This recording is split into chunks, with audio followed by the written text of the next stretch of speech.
सभी छात्रों को जय हिंद। स्वागत है हमारे सनराइज क्लासेस के यूट्यूब चैनल पर। और छात्रों, हमने कल से अपना उत्तर प्रदेश पुलिस की जो स्पेशल क्लासेस है, जो भी आपका आगामी एग्ज़ाम आने वाला है, इसकी क्लासेस हमने स्टार्ट कर दी हैं। रोज़ाना रात्रि 8 बजे आपको उत्तर प्रदेश पुलिस सामान्य ज्ञान से रिलेटेड कोई ना कोई वीडियो आपको जरूर मिलेगा। इसके तहत हमारा एक 6 बजे वीडियो भी आता है, मॉर्निंग में 6 बजे, जिसमें हम करंट अफेयर डिस्कस करते हैं, तमाम वो करंट अफेयर जो आपके एग्ज़ाम में आने वाला है। तो ये दोनों टाइमिंग में आप हमारे चैनल को जरूर देखें। और सभी छात्रों से मेरा ये रिक्वेस्ट है कि चैनल को ज़्यादा से ज़्यादा शेयर करें, सब्सक्राइब करें, और यदि आपको वीडियो हमारी पसंद आती है तो सब्सक्राइब करें। ठीक है, आज से जो हमारा टॉपिक स्टार्ट होगा वो होगा सिंधु घाटी सभ्यता। तो इतिहास का सबसे पहला टॉपिक जो सिंधु घाटी सभ्यता है, जिससे काफ़ी एग्जाम में पूछा जाता है, तो इस चैप्टर को हम MCQ के माध्यम से ख़त्म करने की कोशिश करेंगे। और इसके साथ साथ में आपको इसके और भी जो एक्स्ट्रा पॉइंट हैं वो बताते रहेंगे। यानी जो भी हमारा चैप्टर है उसको MCQ के माध्यम से हम खत्म करेंगे, क्योंकि इतना भी समय नहीं है कि डिटेल में अभी आपको बताया जाए। कल के बाद कभी भी डेट आ सकती है उत्तर प्रदेश पुलिस के एग्जाम की, तो हम सब MCQ के माध्यम से इसको कंप्लीट करने की कोशिश करेंगे। और जहाँ पर भी विस्तारित कोई वीडियो बनाने की जरूरत पड़ेगी वो भी बनाएंगे। ठीक है, तो सिंधु घाटी सभ्यता, सिंधु घाटी सभ्यता। देखिए, अभी तक भारत के इतिहास में जो एक साक्ष्य मिला है, प्रमाण मिला है हमें कि यहाँ पर पहले ये लोग रहा करते थे, वो है सिंधु घाटी सभ्यता। ठीक है, उससे पहले के भी प्रमाण मिले हैं, लेकिन एक व्यवस्थित लोग, एक व्यवस्थित आप बोल सकते हो नगर जो खुदाई के दौरान हमें मिला है, वो है सिंधु घाटी सभ्यता। और सिंधु घाटी सभ्यता एक ऐसा टॉपिक है इतिहास का जिससे एग्जाम में बहुत सारे प्रश्न बनते हैं। ठीक है, तो चलिए स्टार्ट करते हैं MCQ के माध्यम से। देखिए, सबसे पहला क्वेश्चन क्या है हमारा, सिंधु घाटी सभ्यता का संबंध किससे है? सिंधु घाटी सभ्यता का संबंध किससे है? ठीक है, तो जरा देखिए, ऐतिहासिक काल से, प्राग ऐतिहासिक काल से, आदि ऐतिहासिक काल से और उत्तर ऐतिहासिक काल से। ठीक है, जब भी इस तरह की MCQ वाली क्लास आया करे तो आप सभी छात्र क्या क्या कीजिए कि अपने पास एक कॉपी लेके बैठिए और जो भी ये क्वेश्चंस आते हैं उनका खुद से ट्राई कीजिए कि हमारा उत्तर क्या हो रहा है। जैसे ये प्रश्न आपके सामने आ गया तो एक बार खुद से ट्राई कीजिए कि इसका उत्तर क्या होगा। फिर उसके बाद जैसे हम उत्तर बताएंगे तो उससे आपको क्लियर हो जाएगा कि मेरा सही था या गलत था। और इसके साथ साथ जो भी हम GK GS बताएं, स्टैटिक GK बताएं या करंट अफेयर के जो भी बताएं, जो भी आपको लगता है इंपॉर्टेंट है उसको लिखते जाइए। क्लियर है? तो सबसे पहला क्वेश्चन क्या है, जरा देखिए, सिंधु घाटी सभ्यता, सिंधु घाटी सभ्यता का संबंध किससे है? ऐतिहासिक काल से है, प्राग ऐतिहासिक काल से है, आद्य ऐतिहासिक काल से या उत्तर ऐतिहासिक काल से है? तो इसका उत्तर क्या होगा? आद्य ऐतिहासिक काल से। ठीक है, सिंधु घाटी का संबंध किससे है भाई? आद्य ऐतिहासिक काल से है। और जब भी सिंधु घाटी सभ्यता का समय अगर आपसे पूछा जाएगा, जो NCERT कहती है कि सबसे प्रामाणिक समय क्या है, जब से ये सिंधु घाटी सभ्यता पनप रही थी और कितने काल तक चली, तो इसका जो सबसे प्रामाणिक समय है वो क्या है? वो 2500 ईसा पूर्व से 2500 ईसा पूर्व से 1750 ईसा पूर्व। ध्यान दीजिएगा, सिंधु घाटी सभ्यता का जो एक सटीक समय है, कार्बन C14 पद्धति के द्वारा जो एक पता लगाया गया कि सिंधु घाटी सभ्यता का समय कब है, कब ये सभ्यता पनपी थी, 2500 ईसा पूर्व से 1750 ईसा पूर्व। ठीक है, और इसके साथ साथ आपको बताना चाहेंगे कि विश्व के प्राचीनतम सभ्यता में से थी सिंधु घाटी सभ्यता, खुदाई के दौरान जिसके साक्ष्य मिले हैं कि यहाँ पर लोग रहते थे। और आपको बता दें, जब भी सिंधु घाटी सभ्यता की बात होगी तो यहां पर प्रश्न पूछा जाता है कि सिंधु घाटी सभ्यता कैसी व्यवस्था वाला शहर था या कैसा व्यवस्था वाली सभ्यता थी? तो ये थी नगरीय व्यवस्था वाला। ये सभ्यता कैसी थी?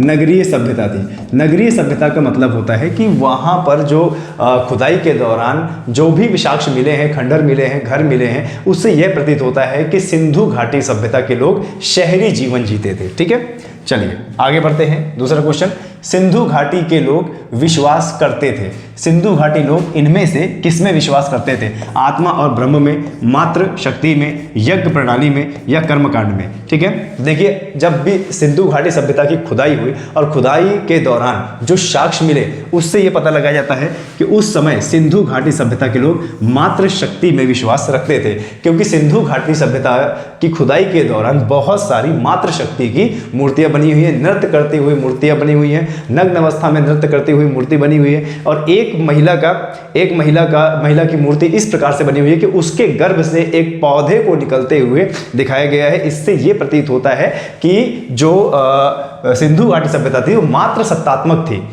सत्तात्मक थी, यानी मात्र देवी की वहां पर पूजा होती थी। और किसी भी मंदिर के प्रमाण नहीं मिले हैं सिंधु घाटी सभ्यता में, किसी भी मंदिर के, किसी भी देवता के प्रमाण नहीं मिले हैं। लेकिन जो भी मिला है उससे यह पता लगाया जाता है कि सिंधु घाटी सभ्यता के लोग मात्र सत्तात्मक थे, यानी मात्र शक्ति की पूजा करते थे, प्रकृति की पूजा करते थे। ठीक है, चलिए आगे बढ़ते हैं। सिंधु घाटी सभ्यता में तराजू कहां से पाया गया? सिंधु घाटी सभ्यता में तराजू कहां से पाया गया? लोथल से, हड़प्पा से, मोहनजोदड़ो से या लरकाना से? ठीक है, इस प्रकार के प्रश्न भी आपके एग्जाम में पूछ सकता है। और इस पूरे एमसीक्यू के माध्यम से इस पूरे चैप्टर को हम खत्म करेंगे और बहुत सारे एमसीक्यू भी आएंगे। ये आज पार्ट 1 है, इसके बाद पार्ट 2, पार्ट 3 भी लेके आएंगे ताकि आपका इसी से ही अच्छा खासा रिवीजन हो जाए। ठीक है, सिंधु घाटी सभ्यता में तराजू कहां से पाया गया? लोथल, हड़प्पा, मोहनजोदड़ो और लरकाना। तो इसका उत्तर क्या होगा? लोथल से। ठीक है, इसका उत्तर क्या होगा? लोथल से। सिंधु घाटी सभ्यता में तराजू कहां से पाया गया? लोथल एक प्रकार से समुद्री व्यापारिक केंद्र भी था, आप बोल सकते हैं। और जो लोथल है, लोथल सिंधु घाटी सभ्यता का बंदरगाह था। ठीक है, क्या था भैया? ये बंदरगाह था, ये पोर्ट था, यहां से नावें चलती थी और फारस की खाड़ी की तरफ व्यापार हुआ करता था इनका। क्लियर है? इस प्रकार से ये जो लोथल है, लोथल प्राचीनतम बंदरगाह हो गया। कैसा भाई? प्राचीनतम बंदरगाह बन गया। ये काफ़ी बार एग्जाम में आता है कि भारत का प्राचीनतम बंदरगाह कौन सा है। ये काफ़ी बार एग्जाम में आता है कि भारत का प्राचीनतम बंदरगाह कौन सा है, तो उत्तर क्या होगा? लोथल है। क्लियर है? आए समझ में? और लोथल कहाँ पे भैया? लोथल है गुजरात में। कहाँ पे है? गुजरात में। और अगर पूछ ले कि लोथल किस नदी के किनारे था, तो उत्तर क्या होगा? भोगवा नदी के किनारे। किसके किनारे? भोगवा नदी के किनारे। अगर आपके एग्जाम में पूछ ले कि भैया किस नदी के किनारे था, तो उत्तर क्या होगा? भोगवा नदी के किनारे। हड़प्पा सभ्यता के जितने भी स्थल पाए गए हैं वो किसी न किसी नदी के किनारे हैं, क्योंकि पानी उस समय का मुख्य स्रोत था। और पानी की जरूरत तो आज भी है, उस समय भी थी। विश्व की जितनी भी सभ्यताएं पनपी हैं या जहां भी बनी हैं, वो सब के सब किसी न किसी नदी के किनारे है। अब इस सिंधु घाटी सभ्यता क्यों बोलते हैं? क्योंकि अधिकांश सिंधु घाटी सभ्यता के जो स्थल है वो सिंधु नदी के किनारे हैं। ठीक है, चलिए हड़प्पा की बात करेंगे तो हड़प्पा को दयाराम साहनी ने, ठीक है ध्यान दीजिएगा, दयाराम साहनी ने ढूंढ निकाला था। दयाराम साहनी ने, ठीक है, दयाराम साहनी ने ढूंढ निकाला था। कब? 1921 में। ठीक है, और सबसे पहले खोजा गया जो उस समय का स्थल था सिंधु घाटी सभ्यता का, वो हड़प्पा ही था। यही कारण है कि सिंधु घाटी सभ्यता को हड़प्पा सभ्यता भी कहा जाता है। क्लियर है? मोहनजोदड़ो को कहा जाता है मृतकों का टीला। क्या कहा जाता है भैया? मृतकों का टीला। मोहनजोदड़ो कहा जाता है मृतकों का टीला। और सिंधु घाटी सभ्यता में विशाल स्नान गृह, ठीक है, विशाल स्नान गृह ये कहाँ से पाया गया था? मोहनजोदड़ो से पाया गया था। और पूछ ले कि मोहनजोदड़ो किस नदी के किनारे है, तो मोहनजोदड़ो है सिंधु नदी के किनारे। किसके किनारे भैया? सिंधु नदी के किनारे। क्लियर है? तो इस प्रकार से ये जो भी एक्स्ट्रा चीजें आपको बताई जा रही है, इनको कृपया छापते जाए, आप लिखते जाए, क्योंकि सबका सब इंपॉर्टेंट है, आएगा एग्जाम में। चलिए आगे बढ़ते हैं। हड़प्पा सभ्यता, आगे बढ़ते हैं। हड़प्पा सभ्यता की जानकारी का प्रमुख स्रोत क्या है? हड़प्पा सभ्यता की जानकारी का प्रमुख स्रोत क्या है? तो आपको बता दें, जब 1921 में खनन कार्य चल रहा था, भारतीय सर्वेक्षण विभाग के अंडर में जब खनन कार्य चल रहा था, तो उस समय खुदाई के दौरान कई प्रकार की मोहर मिली, कई प्रकार की मूर्तियां मिली, कई प्रकार के हथियार मिले जो अलग अलग धातु के बने हुए थे। कई प्रकार की जो है छोटी मुद्राएं, बड़ी मुद्राएं बनी, कई प्रकार की बेलनाकार मुद्राएं मिली हैं, कई प्रकार के बर्तन मिले हैं, हड्डियां भी मिली हैं। तो हड़प्पा सभ्यता की जानकारी का जो प्रमुख स्रोत है वो क्या है? आपको बता दें, पुरातात्विक खुदाई। क्यों? क्योंकि खुदाई के दौरान ये सारी चीजें हमें मिली थी। और जब भी पुरातात्विक खुदाई की हम बात करेंगे तो ध्यान देना, एक नाम याद रखना है, क्या? दयाराम साहनी। ठीक है, क्या? दयाराम साहनी। और कब खुदाई की गई थी? 1921 में। ठीक है, कब खुदाई की गई थी? 1921 में। और देखिए, कहीं कहीं हम इसको सिंधु घाटी सभ्यता भी बोलते हैं और कहीं कहीं इसको हड़प्पा भी बोलते हैं। क्योंकि हड़प्पा इसलिए बोलते हैं हैं सबसे पहला खोजा गया जो स्थल था 1921 में, वो क्या था? हड़प्पा था। हड़प्पा की बात करें तो हड़प्पा किस नदी के किनारे? पंजाब की रावी नदी के किनारे था। किस नदी के किनारे? रावी नदी के किनारे था। और इसको खोजकर्ता कौन है इसके? दयाराम साहनी। और कब खोजा गया है? 1921 में। क्लियर है? तो ये हमारा उत्तर हो जाएगा पुरातात्विक खुदाई। चलिए आगे बढ़ते हैं।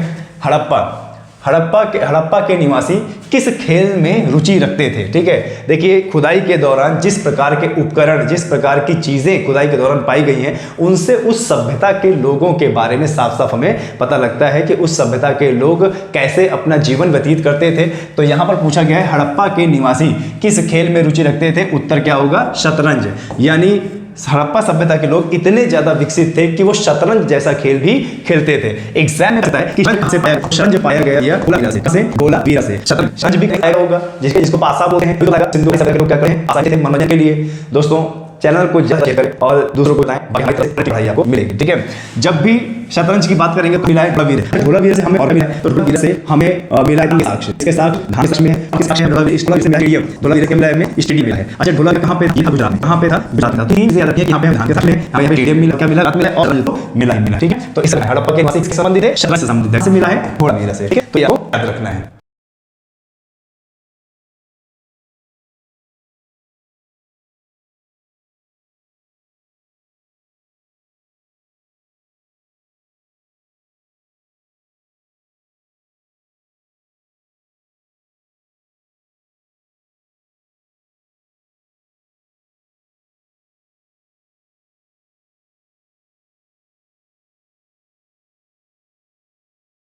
चलिए आगे बढ़ते हैं और देखते हैं अगला क्वेश्चन क्या बोल रहा है। हड़प्पा के निवासी किस खेल में रुचि रखते थे? ठीक है, हड़प्पा के निवासी किस खेल में रुचि रखते थे? इसका मतलब यह है कि खुदाई के दौरान कुछ ऐसे साक्ष्य भी मिले हैं जिससे यह पता लगता है कि सिंधु घाटी सभ्यता यानी आज से 5 से 10 हजार साल पहले लोग खेल में भी रुचि रखते थे। तो उत्तर क्या है? कबड्डी और गुल्ली डंडा, बैलों की दौड़ या शतरंज। तो आपको बता दें खुदाई के दौरान यह साक्ष्य प्राप्त हुआ है कि सिंधु घाटी सभ्यता के लोग क्या? शतरंज खेलते थे। क्या खेलते थे भाई? शतरंज खेलते थे। काफी बार एग्जाम में पूछा गया है कि शतरंज यानी पासा सिंधु घाटी सभ्यता के किस स्थल में पाया गया है? तो ये पाया गया है क्या भैया? धोलावीरा में। कहां पाया गया?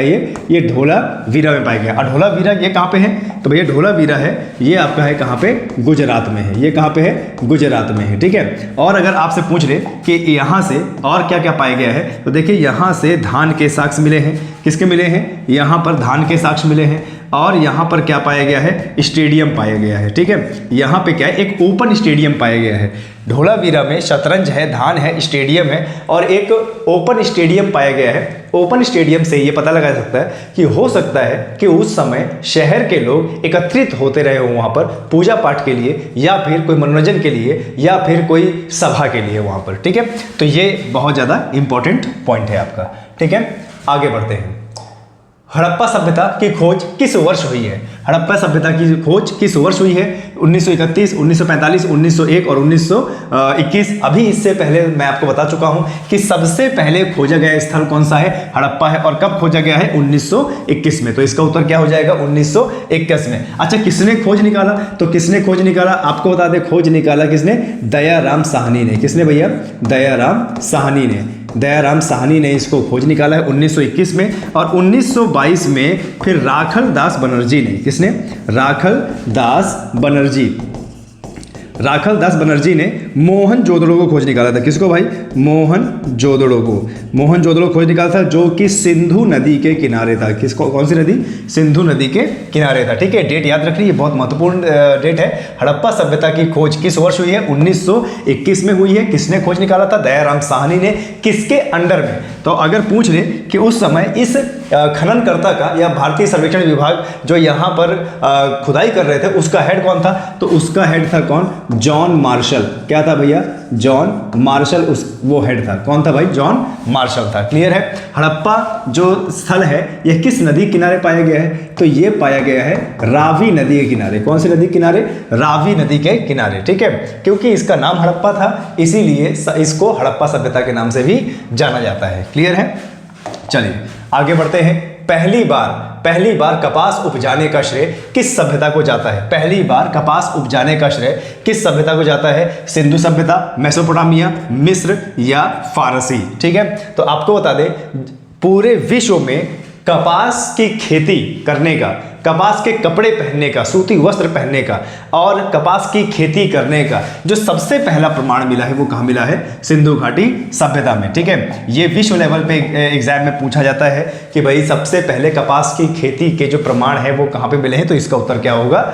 आपको बता दें सिंधु घाटी सभ्यता में। ठीक है, सिंधु घाटी सभ्यता में। ठीक है, सबसे पहले क्या, अब यहाँ पे पूछा जाता है कि सिंधु घाटी सभ्यता के लोग किस वर्ग के लोग थे? किस वर्ग के लोग थे? तो दो शब्द आता है, एक तो क्या भैया व्यापारिक वर्ग के लोग थे, और क्या भाई कृषक, वो क्या थे? वो उत्तम कृषक थे, यानी किसानी भी करते थे और किसानी में सबसे ज्यादा उगाते थे क्या? वो कपास उगाते थे। और कपास का जो मैनेजमेंट है, उसका व्यापार है, वो पश्चिम के देशों की ओर करते थे, मेसोपोटामिया से करते थे और मिस्र से करते थे। ठीक है, अब इसमें जो ऑप्शन देखिए, ये जो मेसोपोटामिया और ये मिस्र है, ये इसी के समकालीन सभ्यता चल रही थी पश्चिम देशों की ओर। ठीक है, आपसे एग्जाम में पूछा जा सकता है कि सिंधु घाटी सभ्यता के समकालीन कौन कौन सी सभ्यता है? तो मेसोपोटामिया की सभ्यता है, मिस्र की सभ्यता है, और एक और आ जाएगा चीन की सभ्यता। ठीक है, ध्यान दीजिएगा, चीन की सभ्यता।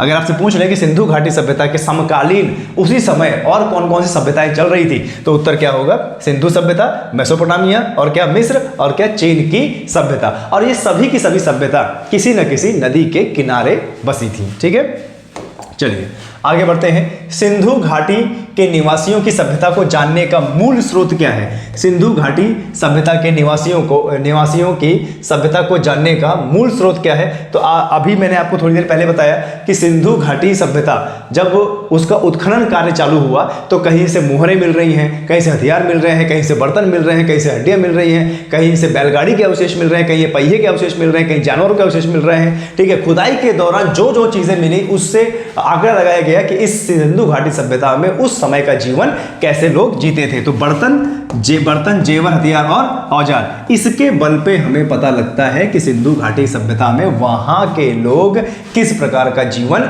जीते थे। ठीक है, तो क्या हो जाएगा? बर्तन है, जेवर है, हथियार है और औजार है। बहुत सारी मोहर भी पाई गई है, लेकिन हम एक ऑप्शन नहीं मान सकते क्योंकि यहाँ पर क्या है? मंदिर, बर्तन, जेवर, हथियार और औजार है। मंदिर के शेष नहीं पाए गए। ठीक है, मंदिर के अवशेष नहीं पाए गए, कोई भी मंदिर का प्रमाण सिंधु घाटी सभ्यता में नहीं मिलता है। लिपि की बात करें तो सिंधु घाटी सभ्यता में लिपि तो थी, ठीक है, लेकिन चित्रात्मक थी, भाव चित्रात्मक थी। ठीक है, ध्यान देना, सिंधु घाटी सभ्यता के लोग लिखने के लिए लिपि का इस्तेमाल करते थे, लेकिन आज तक वह लिपि पढ़ा नहीं जा चुका है, इसलिए लिपि को हम बोल सकते हैं कि सिंधु घाटी सभ्यता की जो लिपि है वो क्या है? भाव चित्रात्मक लिपि थी उस समय की। ठीक है, या फिर अज्ञात। एग्जाम में आएगा कि भाई सिंधु घाटी सभ्यता की लिपि कैसी थी? अज्ञात या तो भाव चित्रात्मक। ठीक है, चलिए आगे बढ़ते हैं, देख लेते हैं हड़प्पा सभ्यता का नगर था। हड़प्पा सभ्यता का नगर कैसा था? जब हड़प्पा सभ्यता सिंधु घाटी सभ्यता के जो कमरे हैं, घर हैं, मकान हैं, कुएं हैं और जो ऊंचे मकान हैं, इनको जब खोद निकाला गया तो ये पता लगाया गया कि वहाँ के कैसे स्तर वाले नगर थे। 2 स्तर, 3 स्तर, 1 स्तर या इनमें से कोई नहीं। तो आपको बता दें सिंधु घाटी सभ्यता में 2 स्तरीय मकान के प्रमाण मिलते हैं कि उस समय के लोग डबल मंजिला इमारतों में रहा करते थे। नीचे भी घर हुआ करता था, ऊपर भी घर हुआ करता था, यानी डबल स्टोरी। सिंधु घाटी सभ्यता में जब उसका उत्खनन हुआ तो इसके कई सारे प्रमाण मिले हैं कि सिंधु घाटी सभ्यता में व्यवस्थित नगर था और जो रोडें हैं वह समकोण पर काटती थी। रोडें यानी 90 डिग्री पर काटती थी और हर रोड के किनारे अंडरग्राउंड सीवेज सिस्टम हुआ करता था, अंडरग्राउंड नाली प्रणाली हुआ करती थी, जो गांव से दूर एक गड्ढे में जाके या कुआं में जाके उनका पानी गिरता था। ठीक है, और हर घर में खुद का पानी का सिस्टम हुआ करता था, यानी कुआं हुआ करता था, खाने का कमरा अलग हुआ करता था, सोने का अलग हुआ करता था, मनोरंजन का अलग हुआ करता था। इन सबको देखते हुए लगता है कि सिंधु घाटी सभ्यता के लोग शहरी जीवन व्यतीत करते थे। ठीक है, चलिए आगे बढ़ते हैं। क्या बोल रहा है? हड़प्पा सभ्यता किस युग की थी? हड़प्पा सभ्यता किस युग की थी? कौन से युग? नवपाषाण युग, पुरापाषाण और लौह युग। ठीक है, हड़प्पा सभ्यता किस युग की थी या हड़प्पा सभ्यता को कौन सी युगीन सभ्यता कहते हैं? तो आपको बता दें हड़प्पा सभ्यता से पहले पहले सबसे ज़्यादा इस्तेमाल हुआ है किसका? कॉपर का। किसका भाई? कॉपर का इस्तेमाल किया, कॉपर का इस्तेमाल हुआ, या फिर आप बोल सकते हैं तांबा का इस्तेमाल हुआ है। ठीक है, सिंधु घाटी से पहले अत्यधिक तांबे का इस्तेमाल हुआ है। सिंधु घाटी सभ्यता आते आते आते आते कुछ और धातुओं की पहचान की गई और टिन की पहचान की गई। तांबा के साथ जब टिन मिलाया गया तो बन गया क्या? वो कांस्य। और जब कांस्य बन गया तो अच्छा खासा इस्तेमाल, कांस्य के बर्तन, कांस्य के औजार, कांस्य के आभूषण, हर चीज कांस्य बनने लगा। इतना ज्यादा कांस्य बना कि आपको बता दें सिंधु घाटी सभ्यता कैसी युगीन सभ्यता है? कांस्य युगीन सभ्यता है। सिंधु घाटी सभ्यता कांस्य युगीन सभ्यता है। और यदि अगर कांस्य ऑप्शन में ना हो तो ताम्र युगीन सभ्यता भी आप कह सकते हैं। ठीक है, ताम्र युगीन सभ्यता भी आप कह सकते हैं। ठीक है, आए समझ में? हड़प्पा सभ्यता में सबसे ज्यादा इस्तेमाल किस धातु का हुआ है? कांस्य का हुआ है, जो बनता है तांबा और टिन से। ठीक है, तांबे का भी अच्छा खासा इस्तेमाल हुआ है, टिन का भी इस्तेमाल हुआ है, लेकिन दोनों को मिला के जब अलॉय बनाया गया तो इसका ज्यादा इस्तेमाल हुआ है, इसीलिए इसको कांस्य युगीन सभ्यता भी कहते हैं। क्लियर है? चलिए आगे बढ़ते हैं। हड़प्पा सभ्यता का उत्खनन करने वाले प्रथम पुरातात्विद जो इसके महत्व को नहीं समझ पाया था। ठीक है, हड़प्पा का उत्खनन करने वाले प्रथम पुरातात्विद जो इसके महत्व को नहीं समझ पाया था, Alexander Cunningham, sir John Marshall, Mortimer wheeler और जॉर्ज एडेल्स। ठीक है, तो आपको बता दें हड़प्पा सभ्यता 1842 के समय में, 1842 के समय में एक और खननकर्ता थे जिन्होंने ये पता लगाया था कि भाई यहाँ पर खुदाई के दौरान कुछ ना कुछ हमें मिलेगा, लेकिन इसके महत्व को वो नहीं समझ पाए, नतीजा इसका कार्य आगे नहीं चल पाया। वो थे क्या? Alexander Cunningham. अलेक्जेंडर कनिंघम और सर जॉन मार्शल के नेतृत्व में तो पूरी खुदाई हुई है। दयाराम साहनी ने इन्हीं के अंडर पर खुदाई की थी और हड़प्पा शहर को ढूंढ निकाला गया था। तो ये तो हो ही नहीं सकता, यानी उत्तर क्या होगा? Alexander Cunningham. ठीक है, चलिए आगे बढ़ते हैं। आगे बढ़ते, सिंधु घाटी सभ्यता निम्नलिखित में से किस सभ्यता के समकालीन नहीं थी? देखिए आगे ना बात, सिंधु घाटी सभ्यता किस निम्नलिखित में से किस सभ्यता के समकालीन नहीं थी? मिस्र की सभ्यता, मेसोपोटामिया की सभ्यता, चीन की सभ्यता या ग्रीक की सभ्यता? अभी मैंने आपको बताया कि मिस्र की सभ्यता, मेसोपोटामिया की सभ्यता और चीन की सभ्यता, ये तीनों समकालीन थी सिंधु घाटी सभ्यता के। तो आपको बता दें ग्रीक की सभ्यता का उस समय कोई नामो निशान नहीं था, यानी ये समकालीन नहीं थी। क्लियर है? चलिए आगे बढ़ते हैं, देखते हैं।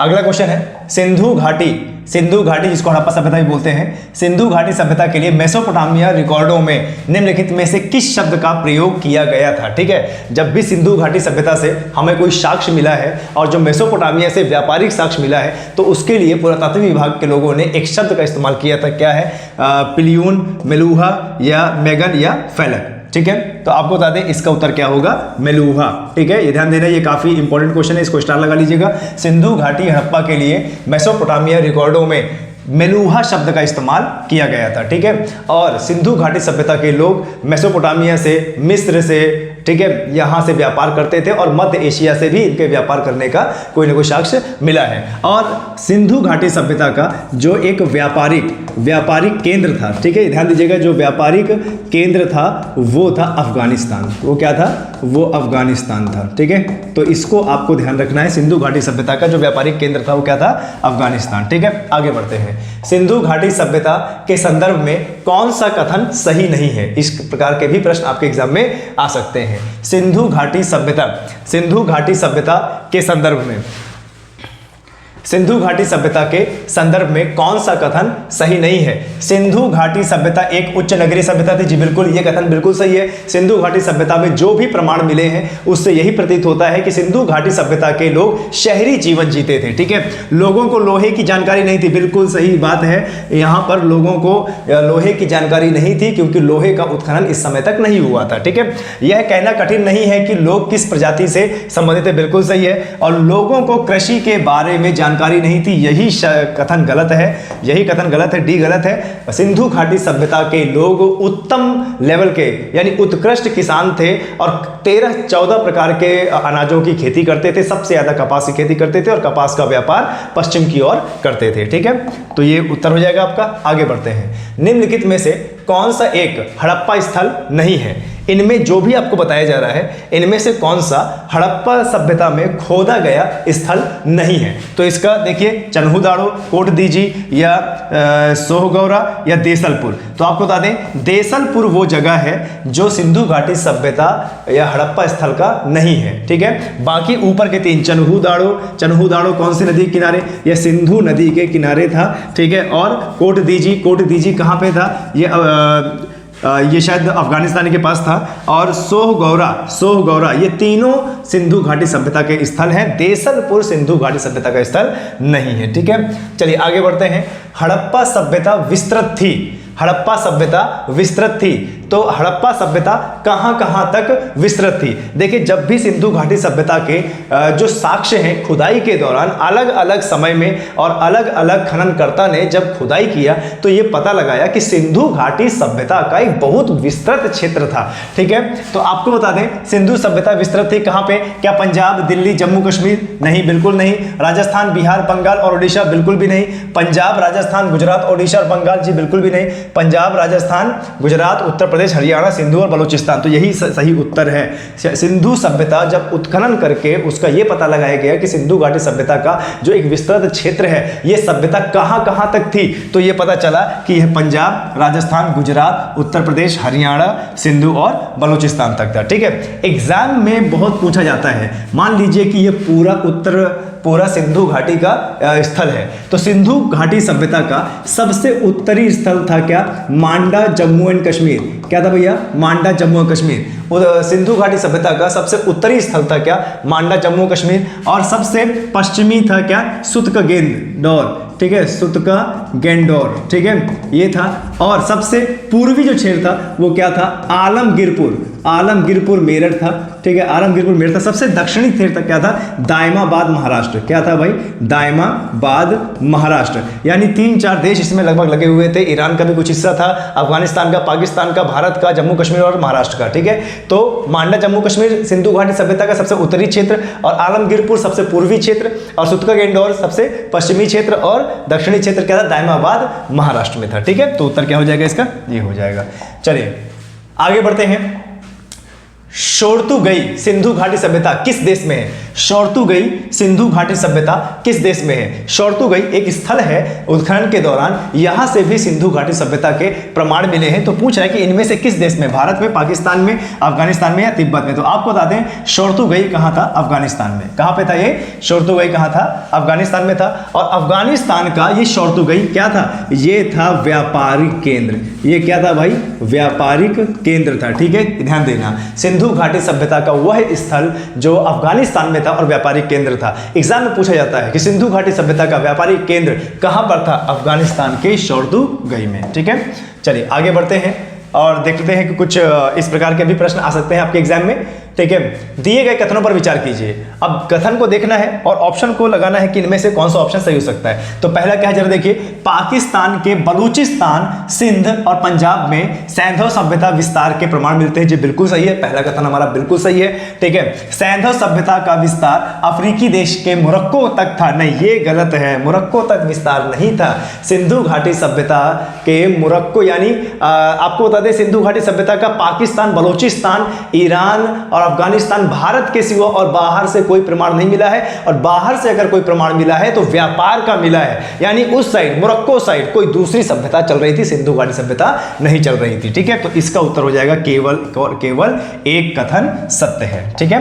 चलिए आगे बढ़ते हैं और जरा देखते हैं इस प्रकार का प्रश्न भी आपसे एग्जाम में आ सकता है। और अभी जस्ट आपको कराया गया ये प्रश्न सूची 1 सूची 2 को के साथ सुमेलित कीजिए। तो पहला क्या है? सिंधु सभ्यता की उत्तरी सीमा। मैंने बताया ना सिंधु सभ्यता की उत्तरी सीमा क्या थी? मांडा, जम्मू कश्मीर। तो ये रहा भैया मांडा, जम्मू कश्मीर। सिंधु सभ्यता की दक्षिणी सीमा क्या थी? दायमाबाद महाराष्ट्र। तो ये बिल्कुल मेल खा रहा है यहाँ पे, ठीक है। सिंधु सभ्यता की पूर्वी सीमा, तो सिंधु सभ्यता की पूर्वी सीमा आलमगीरपुर, हिंड नदी किनारे, मेरठ उत्तर प्रदेश में थी। ये बिल्कुल मिल कर है। सिंधु सभ्यता की पश्चिमी सीमा थी सुतकगेंडोर, जो कि बलूचिस्तान में थी। यानी सारे ऑप्शन मेल खा रहे हैं। तो ए का 1 है, बी का 2 है, और सी का 3 है, और डी का 4 है। तो ये ऑप्शन कहां मिल रहा है? ए, यानी ऑप्शन ए बिल्कुल सही है, ठीक है। इतनी सीमाओं के अंदर में बसा हुआ था सिंधु घाटी सभ्यता, ठीक है। चलिए आगे बढ़ते हैं और देखते हैं क्या बोल रहा है। मोहनजोदड़ो का अर्थ क्या है? मोहनजोदड़ो का अर्थ क्या है? ठीक है, ध्यान दीजिएगा। पहली बात तो मोहनजोदड़ो को कब ढूंढ निकाला गया था? 1922 में। और किसके द्वारा यह ढूंढ निकाला गया था? राखल दास बनर्जी के द्वारा। किसके द्वारा? राखल दास बनर्जी के द्वारा ढूंढ निकाला गया था। तो ये आपको पता होना चाहिए, राखल दास बनर्जी के द्वारा ढूंढ निकाला गया था। और यहीं पर पाया गया है विशाल स्नान ग्रह। ठीक है, विशाल स्नान ग्रह पाया गया था, यहीं पर विशाल स्नान ग्रह। और यहीं पर विशाल अन्नागार भी पाया गया था। क्या? विशाल अन्नगार पाया गया था, यानी जहां पर अनाज को रखा जाता है। क्लियर है? और इसी को बोलते हैं क्या? मृतकों का टीला। इसी को क्या बोलते हैं भाई? मृतकों का टीला। तो ये आपको ध्यान देना है। चलिए आगे बढ़ते हैं। हड़प्पा कालीन मोहरें अधिकांश बनी थी। हड़प्पा से जो मोहर प्राप्त हुई है जिससे व्यापार होता था और जो उस समय के बारे में बताते हैं, क्योंकि कुछ चित्रित मोहर भी थी, कहां से पाई गई हैं और किसकी बनी होती थी? सेल खड़ी, काचली मिट्टी, गोमेद या चट से, या मिट्टी और तांबे से। तो उत्तर क्या होगा?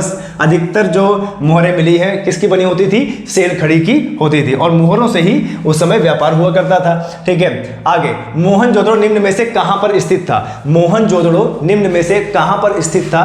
क्या है? भारत के गुजरात राज्य में, या भारत के पंजाब राज्य में, या पाकिस्तान के सिंध प्रांत में, या अफगानिस्तान में? तो आपको बता दें मोहनजोदड़ो सिंधु नदी के किनारे। पहली बात तो सिंधु नदी के किनारे। और सिंधु नदी कहां में थी? भारत और पाकिस्तान में। पर मोहनजोदड़ो पाकिस्तान के सिंध प्रांत का हिस्सा था। पाकिस्तान के सिंध प्रांत का हिस्सा था। और आपको बता दें सिंधु घाटी सभ्यता का पाकिस्तान का सबसे बड़ा क्षेत्र क्या था? मोहनजोदड़ो ही था। एग्जाम में आ जाए कि सिंधु घाटी सभ्यता का पाकिस्तान का सबसे बड़ा क्षेत्र क्या था? मोहनजोदड़ो। और अगर भारत का पूछ ले, भारत का, तो भारत का सिंधु घाटी सभ्यता का सबसे बड़ा क्षेत्र क्या है? राखी गढ़ी।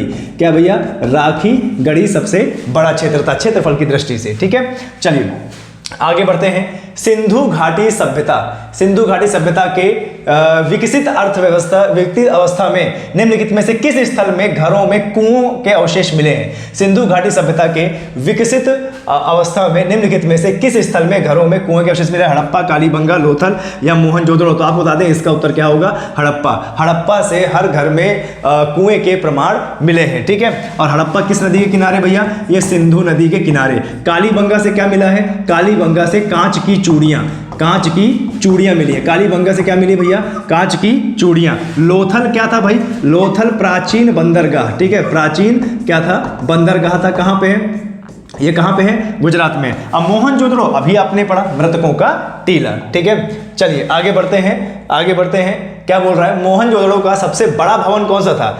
ठीक है, मोहनजोदड़ो में जितनी भी इमारतें खुदाई के दौरान पाई गई थी उसका सबसे बड़ा जो भवन था वो क्या था? क्या विशाल स्नानघर था? क्या अन्नागार था? स्तंभ हॉल था? या 2 मंजिला भवन था? तो आपको बता दें मोहनजोदड़ो में बड़े बड़े विशाल अन्नागार पाए गए हैं। ठीक है, तो ये इसका उत्तर हो जाएगा। मोहनजोदड़ो में विशाल बड़े बड़े अन्नागार पाए गए हैं। और विशाल स्नानागार भी कहां पाया गया है? मोहनजोदड़ो के किनारे। ठीक है, चलिए आज का लास्ट क्वेश्चन जरा देख लेते हैं। लास्ट क्वेश्चन क्या है? कल फिर कोई ना कोई सीरीज सिंधु घाटी सभ्यता की हम लेके आएंगे। ठीक है, सिंधु घाटी सभ्यता के निम्न स्थानों में से कौन सा स्थान सिंधु नदी के किनारे पर स्थित है? अभी मैंने आपको थोड़ी देर पहले बताया। सिंधु घाटी सभ्यता के निम्नलिखित स्थानों में से कौन सा स्थान सिंधु नदी किनारे है? तो उत्तर क्या होगा? मोहनजोदड़ो। मोहनजोदड़ो किस नदी किनारे था भाई? ये सिंधु नदी किनारे था। और एक चन्हू दाड़ो है, चन्हू दाड़ो। ठीक है, चन्हू दाड़ो ये भी किस नदी किनारे? सिंधु नदी किनारे था। लोथल की बात करें तो यह भोगोवा नदी के किनारे था। किस नदी के किनारे?